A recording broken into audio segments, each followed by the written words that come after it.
Saturday morning, the Experts program continues, and Luis Alvarez, CEO of the Alvarez Technology Group, is helping us kick things off this Saturday morning. Good morning to you, Luis. Good morning, Mark. How are you doing today? Doing pretty good, and yourself? I am doing great. I'm going to do some things around the house today and maybe head out tomorrow in the boat with my buddy. So we'll see if we can get out on the water if it's a nice day and the wind is blowing nicely. Hey, there's some ransomware gangs that are going after the top executives of different businesses in order to pressure their companies into paying. So we're seeing these ransomware gangs. I mean, they're basically trying to cover everybody from, quote unquote, from the paper boy all the way up to the CEO of a Fortune 50 company. What is going on here and how is this working? Well, last year we saw ransomware demands quite a bit. And instead of just the typical, hey, we're going to encrypt your data. If you want to decrypt it, pay this ransom and we'll send you the decryption key. The bad guys got into kind of a double ransom thing where they would not only encrypt the data, but they would first steal data. And then after you paid the ransom, or if you didn't because you had good backups and you said, I don't need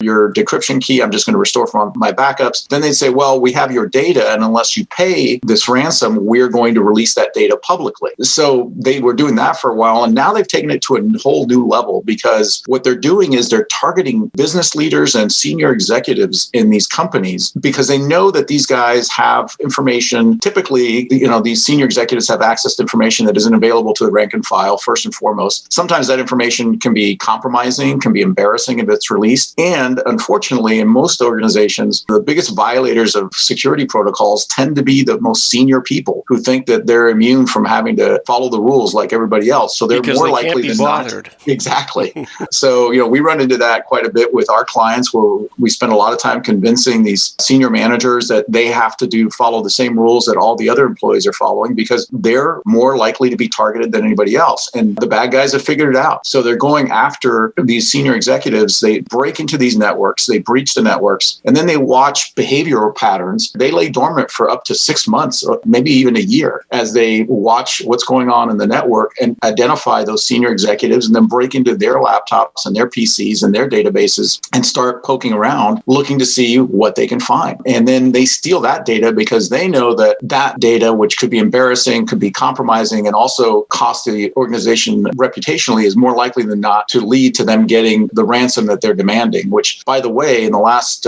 since in 2018, the typical ransom demand was about $5,000. Last year, it was around $220,000. Wow. So they've gotten smart, they've gotten bold, and they're getting rich doing this. So it's just a caution to folks out there that just because you're the leader of an organization doesn't make you immune. In fact, it makes you more likely to be a victim than not. So what do you tell your corporate clients, the CEOs, the upper level, the C-suite executives? What are you able to impart to them to get them to really take this issue seriously? Well, we talk to them that this isn't really a technology issue. It's really a security issue. And it's really about protecting assets, just like you would protect physical assets. If you have a factory or you have a farm or you have an office building, you want to make sure nobody breaks into that to steal stuff. Well, you should take cybersecurity the same way. You don't want anybody breaking in and taking data, which is really right now become the most precious asset that we have as organizations. Information tech, we're an information society now. So that information, that data is as critical and as important as anything else that we do, whether it's a machine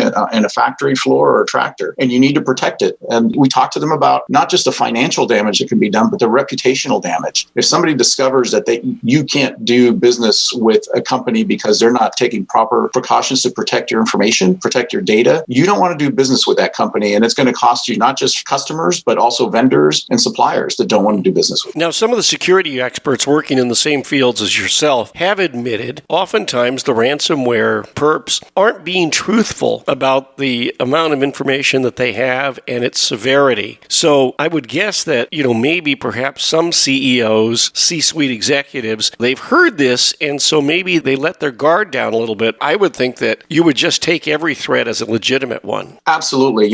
Until proven otherwise, it's legit. The fact of the matter is, if they, a lot of these guys will provide some sort of, proof of life, if you will, a snippet of information that demonstrates that they did get something. It may not be the most embarrassing pieces, but you can assume if they got something, they more than likely got what they say they have. Mm-hmm. All right. Luis Alvarez, CEO of the Alvarez Technology Group, has been our guest this morning online. It's alvareztg.com, @AlvarezTG. That's the Twitter handle. And Luis, the toll-free number for the I-Team. I-Team? Give us a call at 866-78-I-Team. That's 866-784-8326.